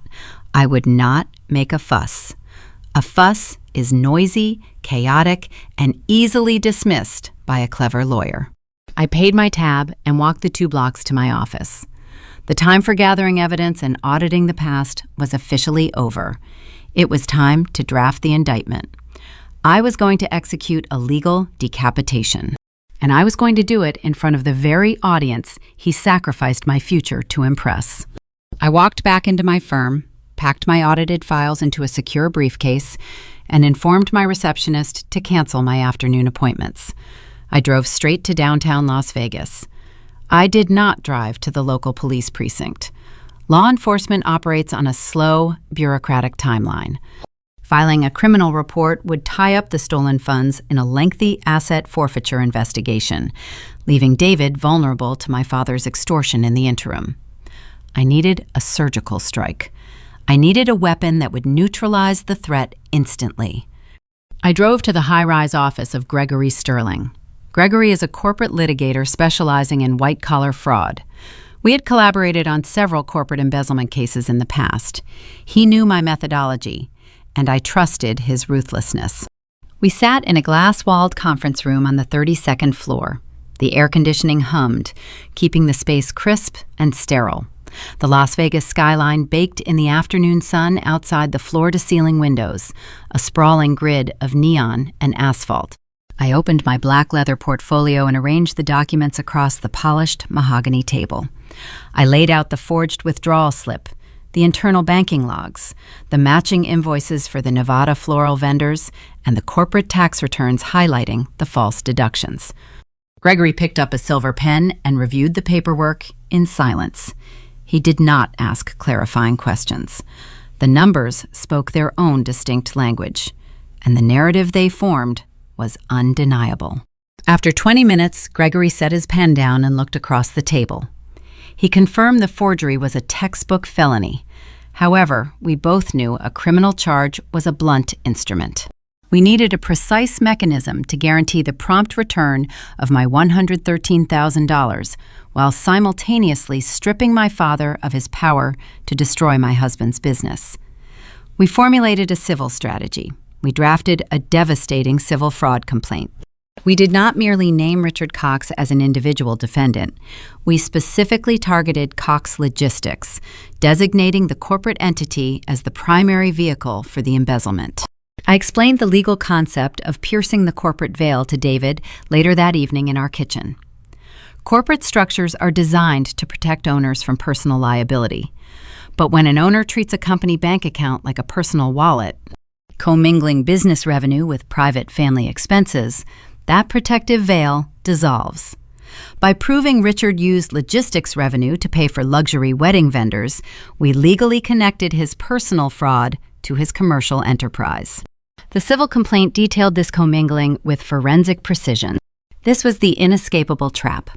If Richard attempted to hire defense attorneys and fight my lawsuit in open court, the civil complaint would become public record. His corporate creditors, the banks holding his heavy operational debt, would immediately see the filing. They would recognize his insolvency, freeze his credit lines, and call in their loans.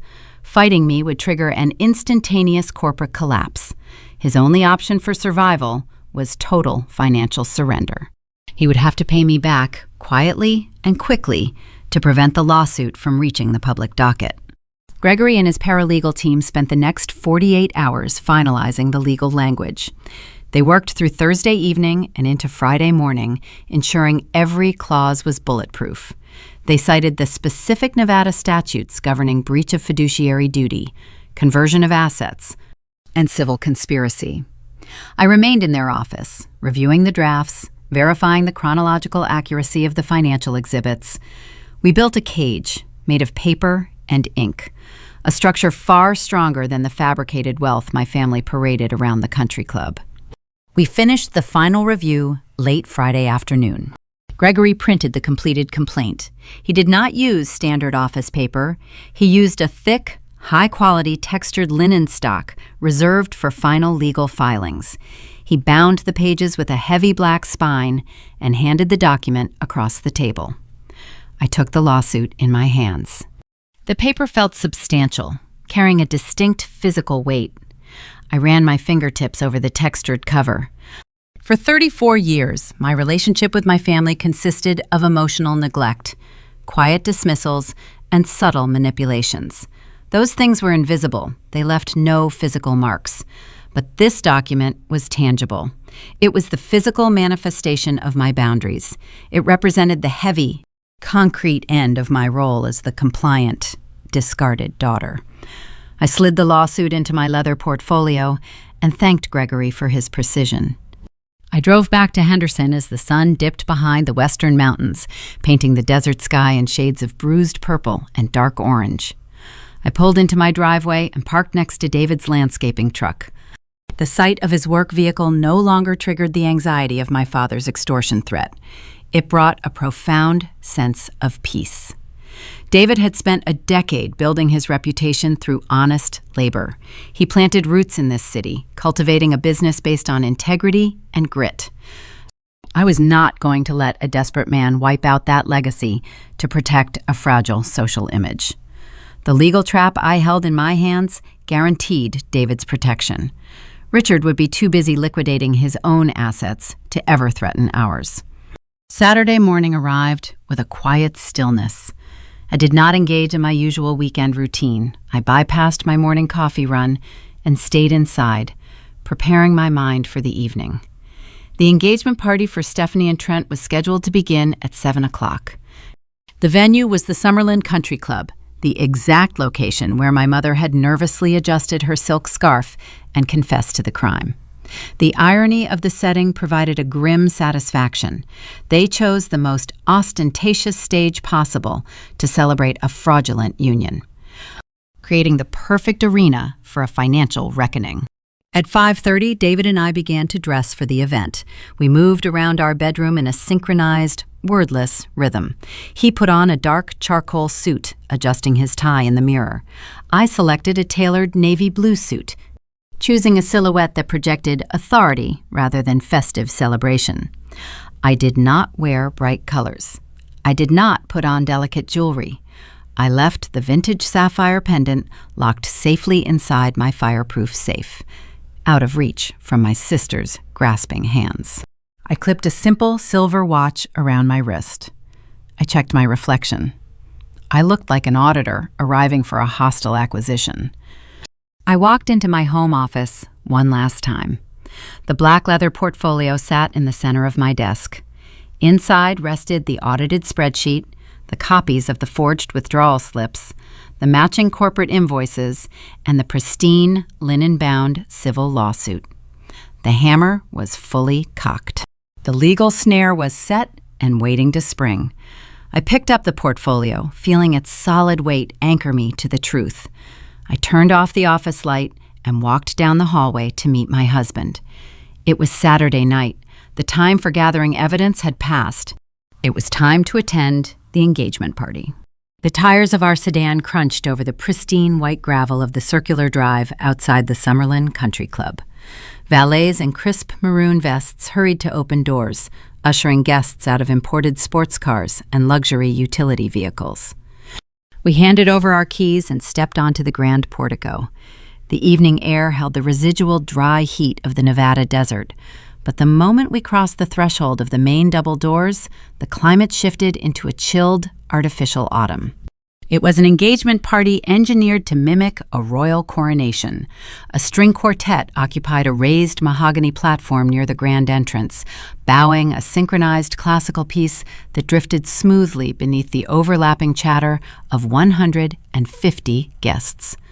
I paused near the coat check to scan the ballroom, allowing my eyes to adjust to the soft golden lighting.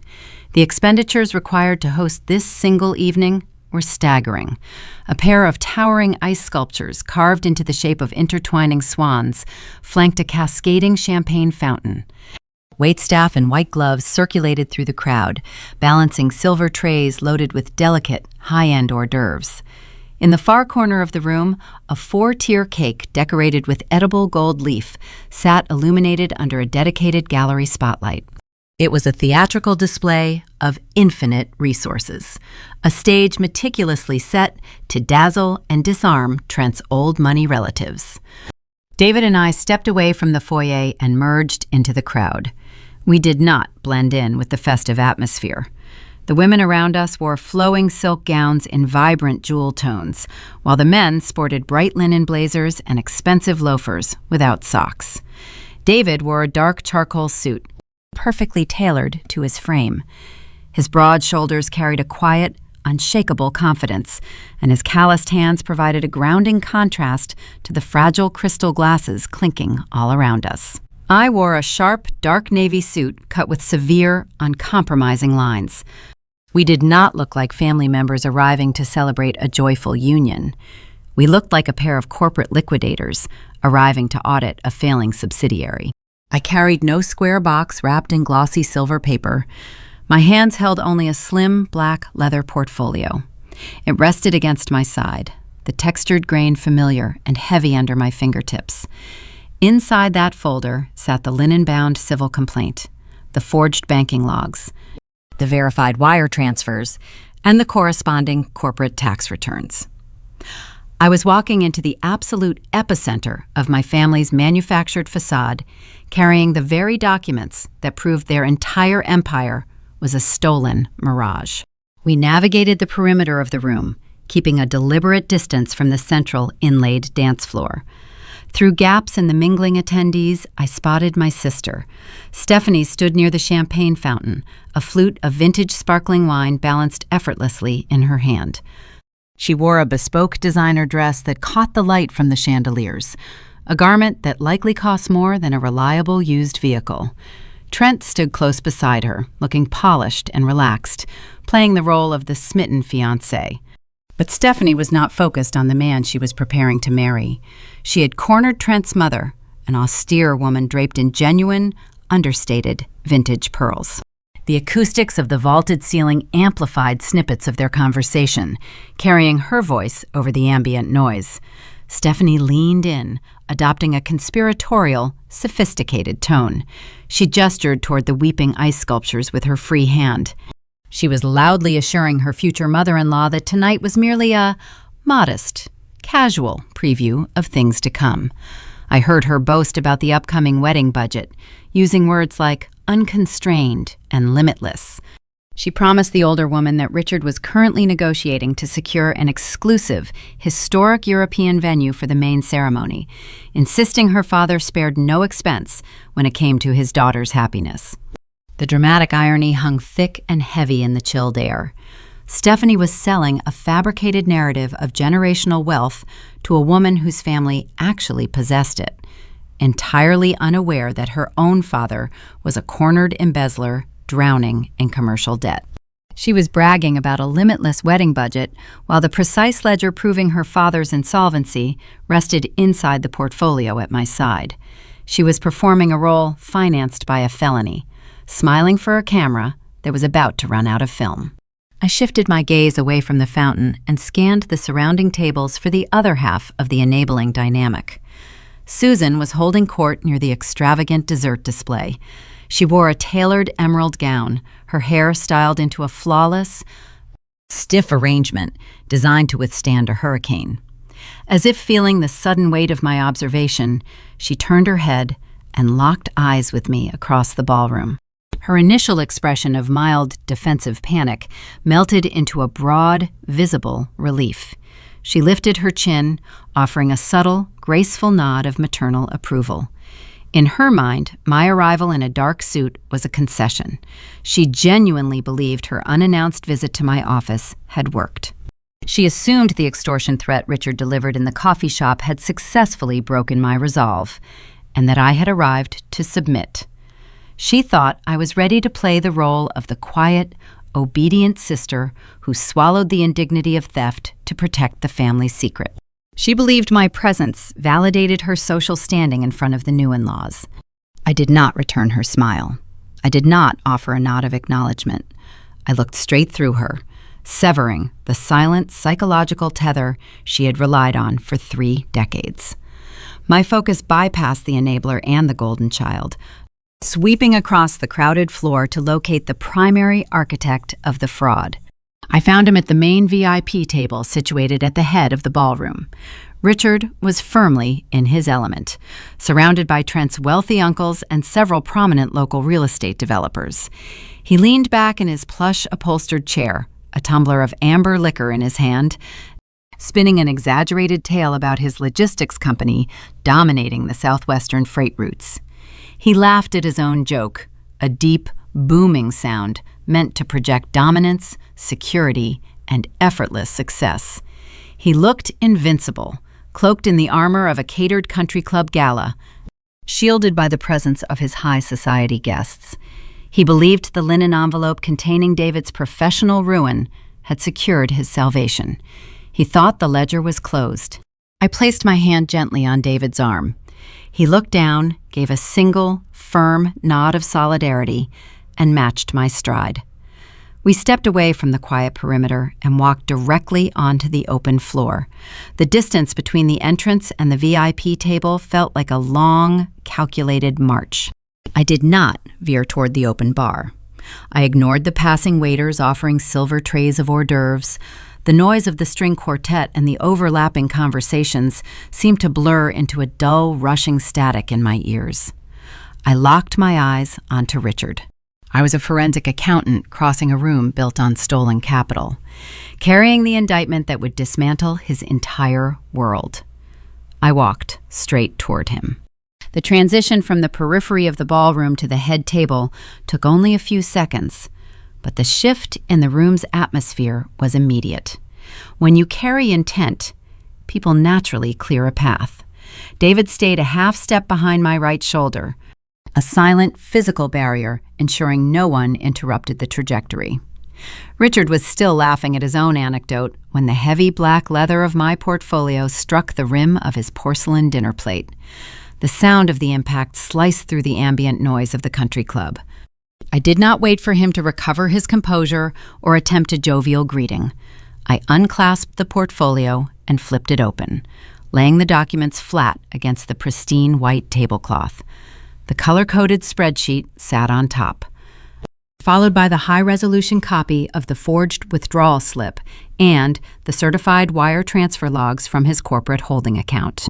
"I brought my contribution for the wedding," I said, keeping my voice level, stripped of all emotional inflection. "It is a ledger, Dad. When do I get my $113,400 back?" The silence that followed was absolute. It was not a gradual quieting of the room. It was a sudden, localized vacuum of sound at the VIP table. The string quartet continued playing in the distance, but the music seemed entirely disconnected from the reality unfolding before us. A waiter, lingering just behind Richard's chair with a silver tray of empty glasses, fumbled his grip. A crystal champagne flute tipped, hit the polished hardwood floor, and shattered. The sharp crack of breaking glass rang out like a starting pistol.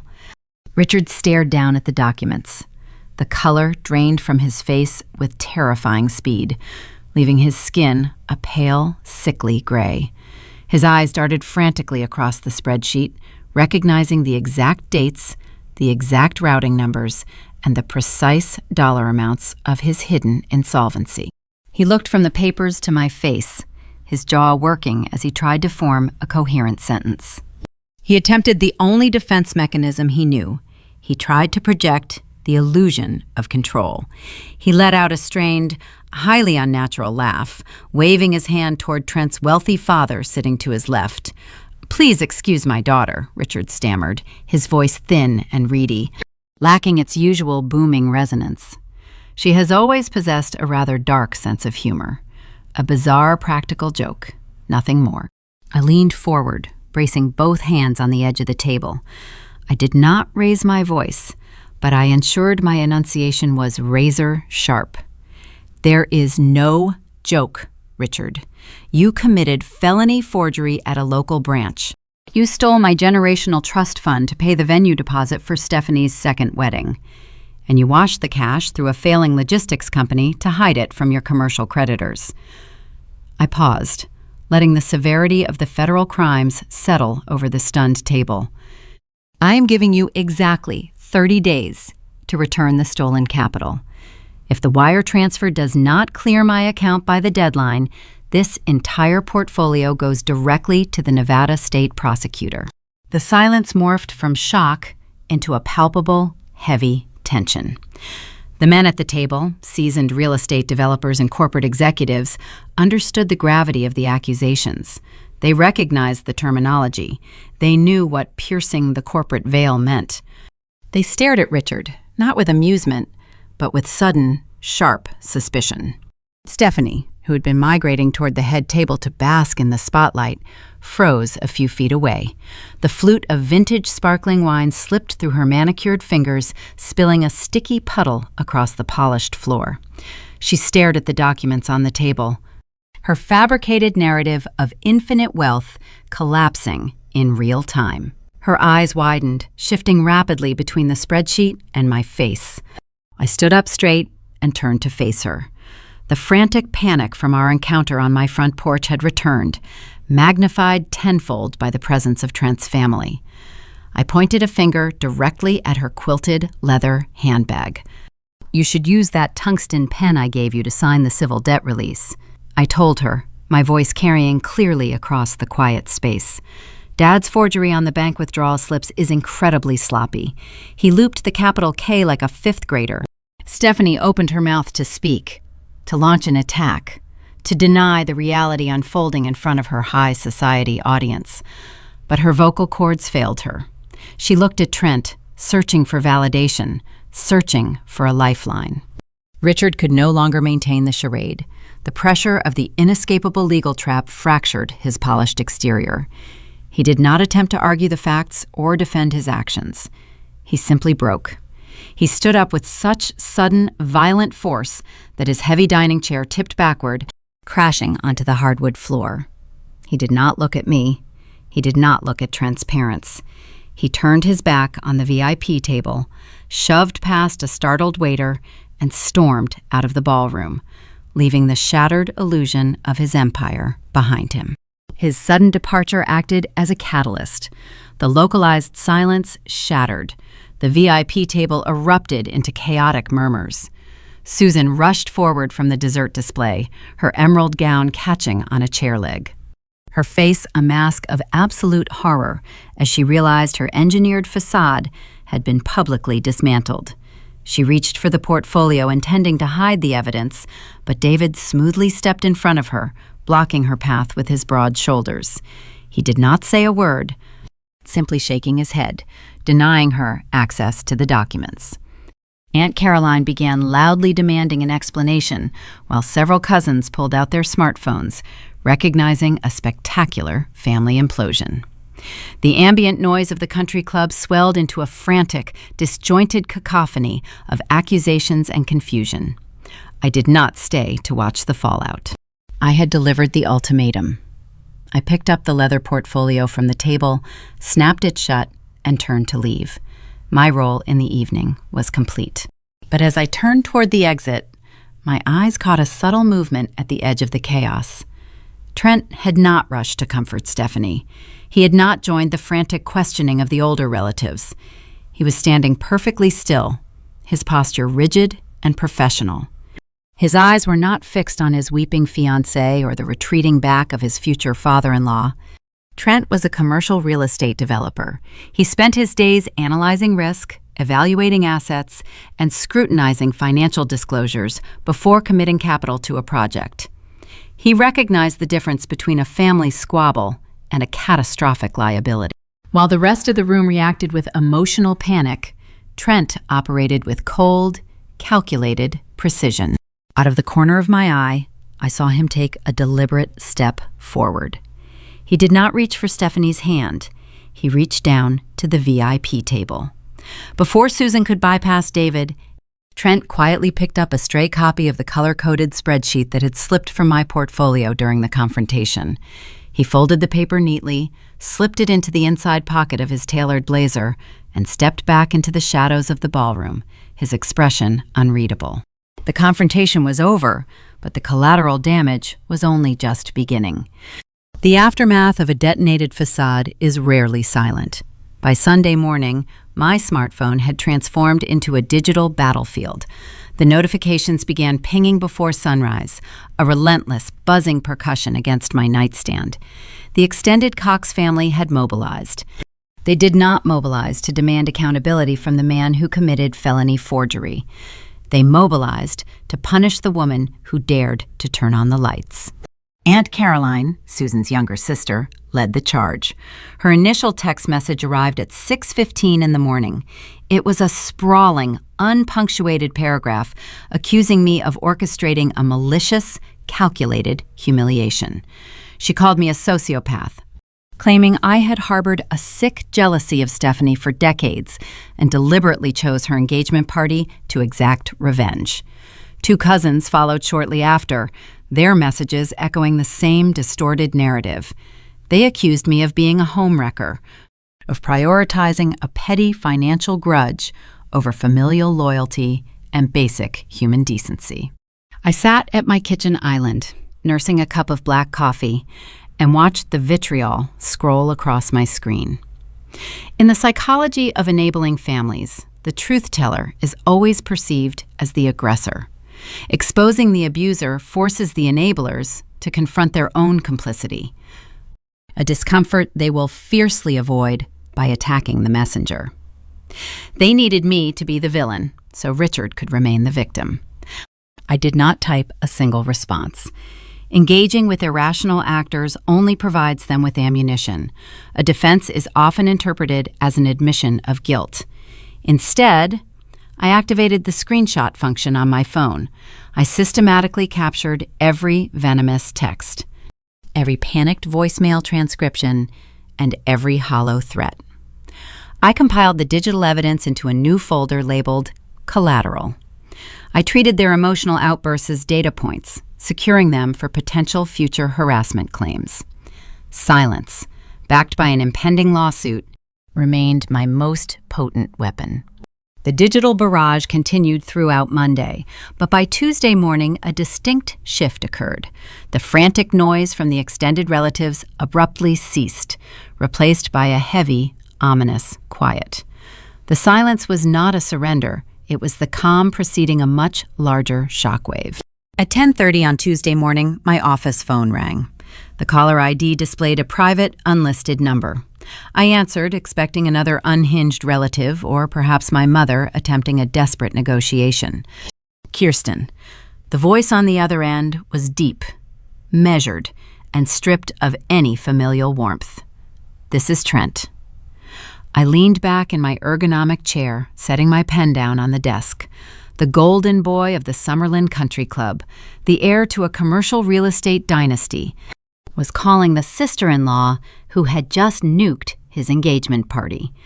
"Trent," I replied, matching his clinical tone, "what can I do for you?" He did not waste time with pleasantries or awkward apologies. He bypassed the emotional wreckage entirely.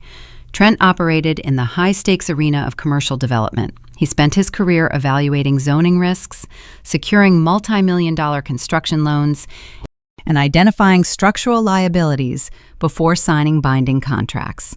He applied that same ruthless calculus to his personal life. "I need you to confirm the authenticity of the documents you presented on Saturday," Trent said.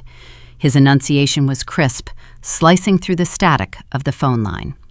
Stephanie claims the spreadsheet was a fabrication.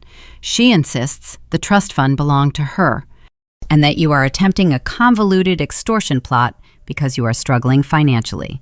I stared at the blank monitor in front of me, marveling at the sheer audacious depth of my sister's delusion. Even with the undeniable proof laid out on fine linen paper, she was still desperately clinging to the fabricated narrative, hoping Trent's wealth would shield her from the consequences of her father's crimes. I did not argue with his assessment. I did not attempt to defend my character or explain the nuances of my family's toxic dynamic. I simply addressed the core liability. I am a licensed forensic accountant. Trent, I stated, maintaining a flat, professional cadence. Falsifying financial documents is a fast track to losing my credentials and facing federal prosecution. I do not fabricate ledgers. The documents are authentic. The withdrawal slips carry certified bank stamps, and the wire transfers match the corporate tax filings of Cox Logistics. The line went quiet. I could almost hear the gears turning in his head as he processed the information. He was not evaluating a family dispute. He was analyzing a catastrophic risk assessment. There was a pause, stretching long and heavy across the connection. When Trent finally spoke again, his voice was devoid of any remaining affection for my sister. It was cold, sterile, and terrifyingly precise. Stephanie asked me last week to co-sign a $50,000 personal loan, he murmured, almost speaking to himself. She claimed it was necessary for unexpected wedding incidentals because her father was temporarily illiquid due to a massive, pending freight contract. The final piece of the puzzle snapped into place. Stephanie was not just oblivious to her father's insolvency, she was actively attempting to drag Trent into the financial crater. She was treating her wealthy fiancé as the next line of credit to sustain her infinite pageant. I see, I replied quietly. This is not a family dispute, Kirsten, Trent said, his voice hardening into steel. This is a failed due diligence report. If Richard is commingling funds and forging signatures to cover up corporate insolvency, he is a walking liability. I cannot merge my family's assets with an entity that is currently committing federal wire fraud. He understood the assignment. He saw the Cox family not as a quirky, dramatic clan, but as a toxic asset requiring immediate divestment. I am sending you an encrypted email, I told him. It contains the PDF scans of the forged signatures, the routing numbers, and the corresponding corporate tax discrepancies. I am not sending this to you for sympathy. I am sending it so you have a complete picture of the liability you are considering marrying. I did not wait for his permission. I drafted a blank email, attached the comprehensive audit file, and hit send without a single word of commentary in the body of the message. I let the math speak. Numbers do not possess agendas. They merely reflect reality. Trent confirmed receipt of the email and ended the call abruptly. He did not say thank you. He did not say goodbye. He simply hung up the phone, returning to the business of protecting his own empire. The fallout was swift and devastating. The very next morning, a concise, legally sanitized email arrived in my inbox, carbon copied to the entire Cox family and the extended Thornton network. The message was sent from the Thornton family's primary legal counsel. The engagement between Trent Thornton and Stephanie Cox was officially terminated, effective immediately. The email stated that all wedding planning was halted. The luxury venue was canceled. Furthermore, the correspondence demanded the immediate return of the engagement ring, citing a material breach of trust regarding undisclosed financial liabilities. Trent did not engage in a messy, emotional breakup. He executed a clean corporate divestment. He amputated the infected limb to save the patient. The news ripped through my family like a secondary explosion. Stephanie's fourth attempt at securing a lifelong patron had collapsed under the weight of her own greed. The fabricated safety net was gone, leaving her exposed to the harsh reality of her father's impending bankruptcy.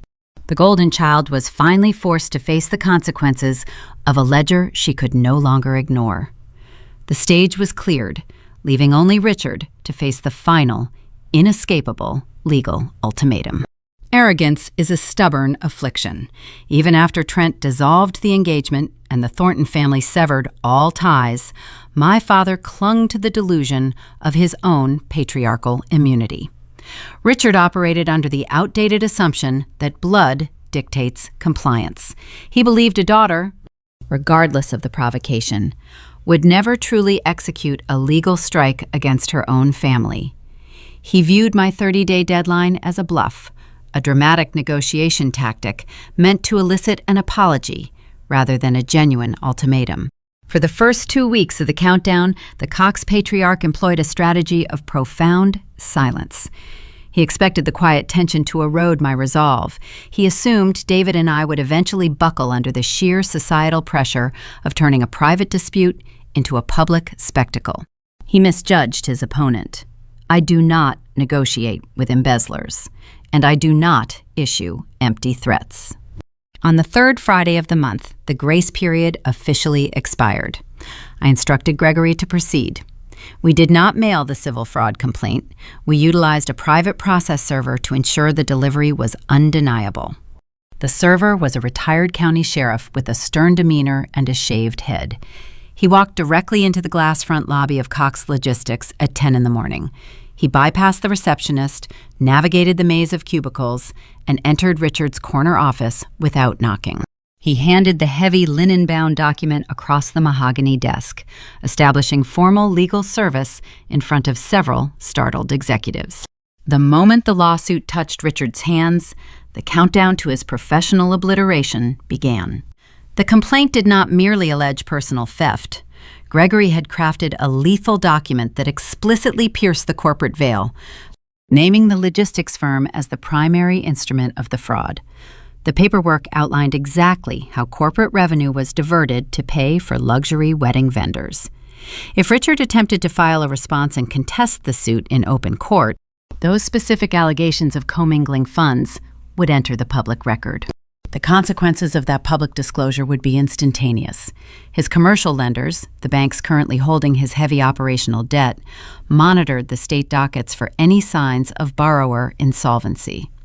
The moment they read the allegations of tax fraud and embezzlement, they would freeze his credit lines and call in their loans. A public fight meant immediate, inescapable bankruptcy. Richard finally understood the architecture of the cage I had built. He possessed zero leverage. He could not intimidate David, because Trent's exit had already proven that the Thornton family's commercial real estate contracts were no longer accessible to the Cox network. My father was cornered by the very math he had manipulated for decades. To avoid a felony forgery investigation and keep the civil lawsuit out of the public eye, Richard needed to generate over $100,000 in clean, untraceable liquidity, and he needed to do it within 14 days. He could not borrow the money, as his credit was already overextended. He had to liquidate physical assets. The poetic justice of his surrender was profound. For years, Richard had maintained a pristine collection of vintage American muscle cars, housing them in a climate-controlled garage behind his suburban estate. He treated those vehicles as tangible proof of his elite status, polishing their chrome bumpers while his business secretly bled cash. He spent his weekends showing them off to his affluent neighbors, using them as props in his grand performance of endless prosperity. Over the next 2 weeks, the crown jewels of his collection began to disappear. He could not sell them at a public auction, as that would signal financial distress to his country club peers. He was forced to sell them quietly, off-market, to private buyers who recognized a desperate seller and offered prices well below fair value. A pristine 1968 fastback Mustang and a fully restored split-window Corvette were loaded onto flatbed trailers in the dead of night, traded for the capital required to keep him out of a penitentiary. The liquidation did not stop at the garage. The financial strain of the looming settlement forced him to begin quietly selling off his most lucrative regional freight routes. He began downsizing his warehouse footprint, terminating commercial leases to free up operational cash. The mighty logistics empire, the untouchable foundation of our family's identity, was being dismantled piece by piece. While Richard dismantled his business, the social fabric of the Cox household unraveled. The golden child and the enabler found themselves trapped in a reality they could no longer deny. Stephanie had lost her wealthy fiancé, her luxury venue, and her infinite credit line, all in the span of a single week. With her reputation severely damaged in the local social circles, and lacking any genuine career skills to support her extravagant lifestyle, she was forced to pack up her high-rise apartment. She moved back into our parents' guest room, a 30-year-old serial bride grounded by the sudden evaporation of her father's fabricated wealth. Susan, the architect of the family's social facade, suffered a quieter but equally devastating defeat. She could no longer attend her country club luncheons without facing the whispered rumors surrounding Trent's sudden departure. She lost the ability to wield Richard's checkbook as a tool for influence. The grand illusion she had spent decades protecting was shattered, leaving her alone in a quiet house with a failing husband and a disgraced daughter. They were dismantled not through screaming matches, emotional pleas, or dramatic tears. Their destruction was achieved through the cold, methodical application of unbreakable boundaries and hard evidence.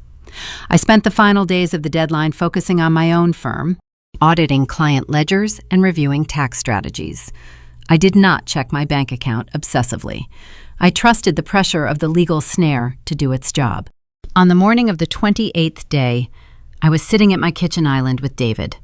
The Nevada sun was just beginning to crest over the eastern mountains, casting long golden shadows across our backyard. My smartphone rested on the granite countertop next to my coffee mug. A single sharp chime broke the morning silence. It was a push notification from my banking application. I picked up the device and unlocked the screen. The digital receipt displayed a secure, inbound wire transfer from an unaffiliated escrow account, a standard procedure used by attorneys to mask the origin of legal settlement funds. I read the verified deposit amount, $113,400, down to the exact penny. I set the phone down and looked out the kitchen window.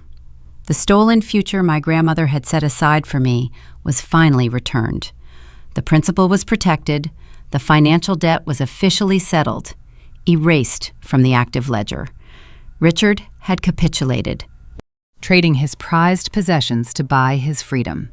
Yet, as I stared at the digital balance, a profound quiet settled over me. Winning a war against your own blood does not bring a rush of euphoric triumph. The money was back in my possession, securing my financial independence, but the emotional ledger remained permanently stained. The betrayal could not be refunded. The final accounting required me to face the reality of what came next, a life moving forward with a balance sheet that no longer included the people who raised me. 6 months have passed since the wire transfer cleared my account. The Nevada desert transitioned from the blistering heat of summer into the crisp, biting chill of late November. The seasons shifted, and so did the architecture of my life. I changed my phone number 48 hours after the funds arrived. I severed the digital ties, blocked the extended relatives, and walled off my perimeter.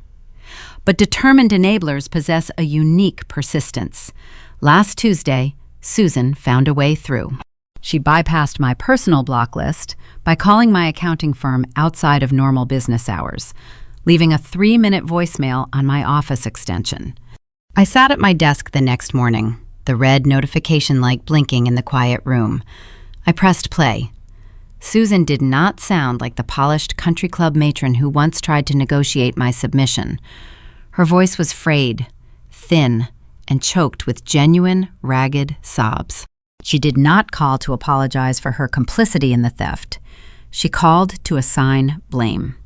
She wept into the receiver, her breath catching as she accused me of tearing her world apart. "You broke the family, Kirsten," she whispered, the audio crackling over the speakerphone. "You broke us." I listened to the recording until the automated system ended the call. I did not feel a surge of vindication.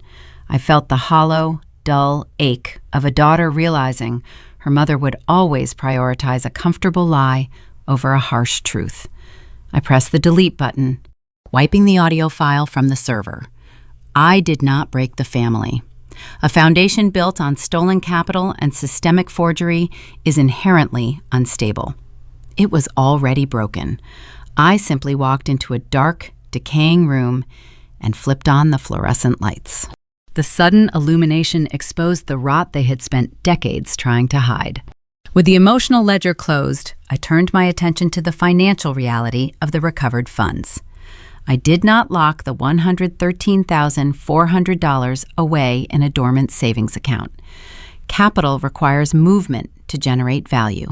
I drafted a formal investment agreement and injected the entire sum into David's landscaping firm. The transformation was immediate and tangible.